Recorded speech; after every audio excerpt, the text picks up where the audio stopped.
Hai, jumpa lagi bersama dengan saya Elipet Gansa.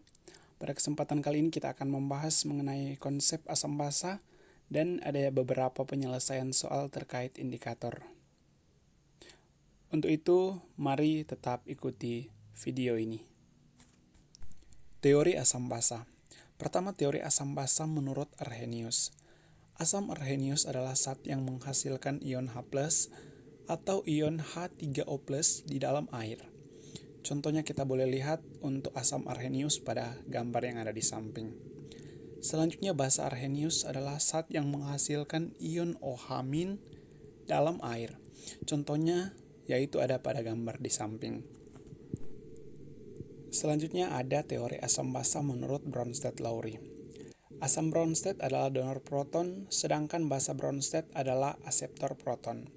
Contoh dari asam basa menurut Bronsted-Lowry yaitu basa tambah asam menghasilkan asam konjugat tambah basa konjugat, di mana untuk basa konjugat dari suatu asam adalah spesies yang terbentuk ketika satu proton pindah dari asam tersebut.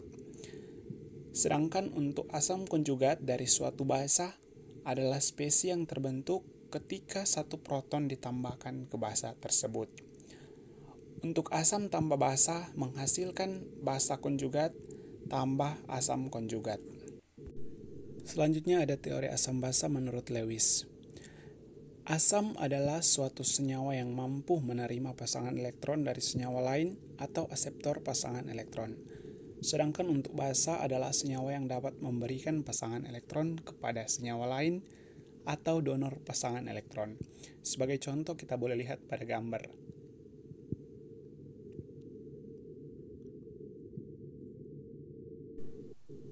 Asam kuat. Asam kuat merupakan asam yang dianggap terionisasi sempurna dalam larutannya. Sebagai contoh untuk reaksi HCl tambah H2O menghasilkan ion H3O+ tambah ion Cl-. Dan ada juga beberapa reaksi untuk contoh dari asam kuat. Selanjutnya ada asam lemah. Asam lemah adalah asam yang di dalam larutannya hanya sedikit terionisasi atau mempunyai derajat ionisasi yang kecil. Dengan kata lain, terionisasi sebagian. Sebagai contoh untuk asam lemah, yaitu reaksi HF tambah H2O dengan reaksi kesetimbangan menghasilkan ion H3O+ tambah ion F-. Dan ada juga beberapa untuk reaksi sebagai contoh dari asam lemah. Selanjutnya ada basa kuat. Basa kuat yaitu basa yang di dalam larutannya dianggap terionisasi sempurna. Sebagai contoh yaitu untuk reaksi NaOH dalam larutan dia menghasilkan ion Na+ tambah ion OH-. Dan ada juga beberapa reaksi yang sama untuk basa kuat. Selanjutnya ada juga basa lemah. Basa lemah hanya sedikit mengalami ionisasi, sama halnya dengan asam lemah, sehingga reaksi ionisasi basa lemah merupakan reaksi kesetimbangan. Kita boleh lihat untuk contoh yaitu ion F tambah H2O dengan reaksi kesetimbangan menghasilkan ion OH- tambah HF, dan ada juga contoh reaksi yang lain yang ada di bawahnya. Kemudian kita masuk pada pembahasan mengenai derajat keasaman larutan asam basa. Untuk rumus konsentrasi asam kuat yaitu konsentrasi H+ sama dengan X kali Ha atau konsentrasi H+ sama dengan valensi asam dikali dengan M, di mana untuk X merupakan valensi asam dan M merupakan konsentrasi dari asam itu sendiri. Kemudian untuk konsentrasi basa kuat yaitu konsentrasi OH- sama dengan X kali konsentrasi M kali OH- dikali dengan X, atau konsentrasi OH- sama dengan valensi basa dikali dengan M, di mana untuk X merupakan valensi basa dan untuk M merupakan konsentrasi basa. Selanjutnya ada juga untuk rumus konsentrasi asam lemah yaitu konsentrasi H+ sama dengan akar dari Ka dikali dengan M.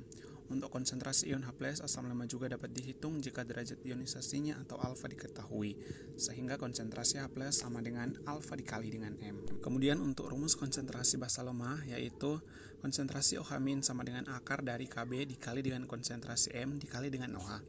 Untuk konsentrasi ion OH- basa lemah juga dapat dihitung jika derajat ionisasinya atau alfa diketahui, sehingga untuk konsentrasi OH- sama dengan alfa dikali dengan konsentrasi M dikali dengan OH. Kita masuk pada pengujian asam dan basa. Kadar asam atau basa suatu zat dapat diuji dengan indikator kertas lakmus. Untuk asam, lakmus merah tetap merah dan lakmus biru berubah menjadi merah. Sedangkan untuk basa, lakmus biru tetap biru dan untuk lakmus merah berubah menjadi biru. Dan untuk nilai pH, semakin kuat suatu asam, semakin kecil nilai pH-nya. Begitu juga sebaliknya, semakin kuat suatu basa, semakin besar nilai pH-nya. Untuk pH sama dengan min log kali konsentrasi H+, atau pOH sama dengan min log kali konsentrasi OH-. Kita masuk pada pembahasan soal-soal. Untuk soal nomor 1 dengan kompetensi dasar, memfokuskan pada pertanyaan berdasarkan kemampuan stimulus dengan menghitung harga Ka dari suatu asam lemah. Dengan indikator soal disajikan sebuah masalah atau problem, aturan atau eksperimen, dan hasilnya siswa dapat menentukan masalah utama, kriteria yang digunakan untuk mengevaluasi kualitas, kebenaran argumen atau kesimpulan. Dengan pencapaian siswa dapat menentukan harga Ka dari asam lemah dan menyimpulkan jawaban yang tepat melalui hasil perhitungan. Untuk contoh soalnya yaitu sebagai berikut. Dalam percobaan praktikan di laboratorium, suatu asam lemah Ha 0,05 m mempunyai konsentrasi ion H+ sebesar 9,5 kali 10⁻⁴. Berapakah harga Ka dari asam lemah tersebut? Dan untuk pembahasannya, konsentrasi H+ sama dengan akar dari Ka dikali dengan Ma. Sebagaimana dalam perumusan, sehingga dapat kita peroleh konsentrasi H+ dipangkatkan 2 sama dengan Ka dikali dengan Ma. Sehingga jika kita substitusikan 9,5 kali 10⁻⁵ dipangkatkan 2 sama dengan Ka dikali dengan 0,05. Untuk itu diperoleh hasil dari Ka yaitu 1,8 kali 10⁻⁵. Jadi dapat disimpulkan untuk harga Ka dari asam lemah adalah 1,8 kali 10⁻⁵. Selanjutnya kita masuk pada soal nomor 2 dengan kompetensi dasar, menjudgment induksi melalui data konsep asam basa Bronsted-Lowry. Dengan indikator soal, disajikan sebuah pernyataan, informasi atau data, dan beberapa kemungkinan kesimpulan yang tepat dan memberikan alasannya. Untuk pencapaian siswa dapat menyimpulkan reaksi asam basa menurut konsep Bronsted-Lowry. Dan kita masuk pada contoh soal. Menurut konsep asam basa Bronsted-Lowry dalam reaksi berikut. NH3 tambah H2O menghasilkan NH4+ tambah OH-. Yang sesuai dari reaksi asam basa Bronsted-Lowry di atas adalah, di sini telah tersedia opsi pilihan A, B, C, D, dan E untuk menjudgment pernyataan yang sesuai dari reaksi asam basa menurut Bronsted-Lowry. Dan untuk pembahasannya, pernyataan yang tepat adalah molekul H2O bertindak sebagai asam yang mendonorkan proton ke molekul NH3 sebagai basa. Demikian pula ion NH4+ bertindak sebagai asam yang mendonorkan protonnya ke ion OH- sebagai basa.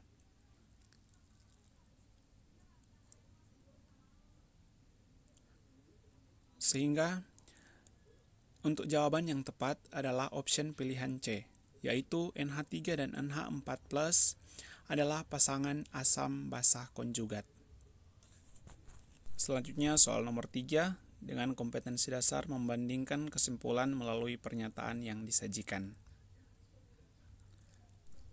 Dengan indikator soalnya, yaitu disajikan sebuah pernyataan yang diasumsikan kepada siswa adalah benar, dan pilihan yang terdiri dari satu kesimpulan yang benar dan logis, dua atau lebih kesimpulan yang benar dan logis. Siswa dapat membandingkan kesimpulan yang sesuai dengan pernyataan yang disajikan atau kesimpulan yang harus diikuti. Dengan pencapaian siswa, yaitu siswa dapat menentukan simpulan yang sesuai dengan pernyataan pada kedua larutan, yaitu larutan asam kuat dan larutan asam lemah. Untuk contoh soalnya adalah sebagai berikut. Pernyataan di atas merupakan larutan asam kuat dan asam lemah. Berikut merupakan pernyataan-pernyataan yang diberikan yang harus kita pilih sesuai dengan pernyataan kedua larutan tersebut. Simpulan yang tepat pada kedua larutan ini adalah, di sini diberikan opsi pilihan A, B, C, D, dan E, dan siswa diminta untuk menentukan simpulan yang tepat pada kedua larutan tersebut.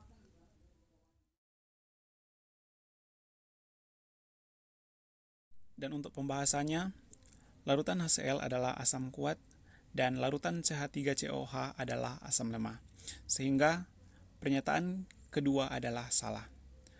Dan untuk penentuan pH HCl, yaitu pH sama dengan min log konsentrasi H+, untuk pH dari HCl diperoleh sebesar 3, dan untuk penentuan pH CH3COH yaitu konsentrasi H+ sama dengan akar dari Ka dikali dengan Ma, sehingga diperoleh pH dari CH3COOH adalah sebesar 3. Untuk pH dari HCl dan pH dari CH3COOH adalah sama, yaitu sebesar 3.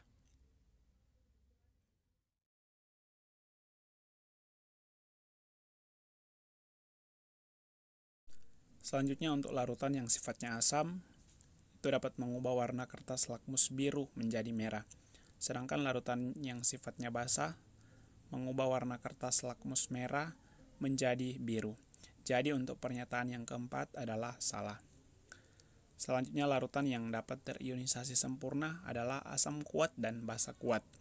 Sedangkan untuk asam lemah dan basa lemah, itu hanya terionisasi sebagian. Jadi untuk pernyataan yang kelima adalah salah. Sehingga dapat disimpulkan bahwa pernyataan yang sesuai dengan gambar di atas adalah kedua larutan sama-sama memiliki pH 3 dan kedua larutan memiliki harga konsentrasi H+ yang sama dengan pilihan 1 dan 3, yaitu adalah opsi B. Selanjutnya untuk soal nomor 4 dengan kompetensi dasar, menjudgment laporan observasi melalui pengamatan asam basa menggunakan indikator kertas lakmus. Dengan indikator soal, yaitu disajikan deskripsi konteks laporan observasi atau laporan observer atau reporter. Siswa dapat mempercayai atau tidak terhadap laporan itu dan memberikan alasannya. Dan untuk pencapaian siswa, yaitu siswa dapat menjelaskan perubahan pada kertas lakmus biru menjadi merah ketika dicelupkan di larutan asam. Untuk contoh soalnya, yaitu sebagai berikut. Dari suatu pengamatan praktikum pengujian larutan asam basa, kertas lakmus biru akan berubah menjadi merah bila dimasukkan ke dalam larutan asam. Jelaskan perubahan yang terjadi ketika dimasukkan ke dalam larutan asam tersebut. Di sini siswa diminta untuk menjudgment dari laporan tersebut. Untuk pembahasannya, yaitu kertas lakmus adalah kertas yang diberi suatu senyawa kimia, sehingga akan menunjukkan warna yang berbeda ketika dimasukkan pada larutan asam maupun basah. Warna kertas lakmus akan berubah sesuai dengan larutannya. Kertas lakmus biru akan berubah menjadi merah bila dimasukkan ke dalam larutan yang sifatnya adalah asam. Demikianlah untuk pembahasan kita kali ini dan semoga bermanfaat untuk Anda. Terima kasih.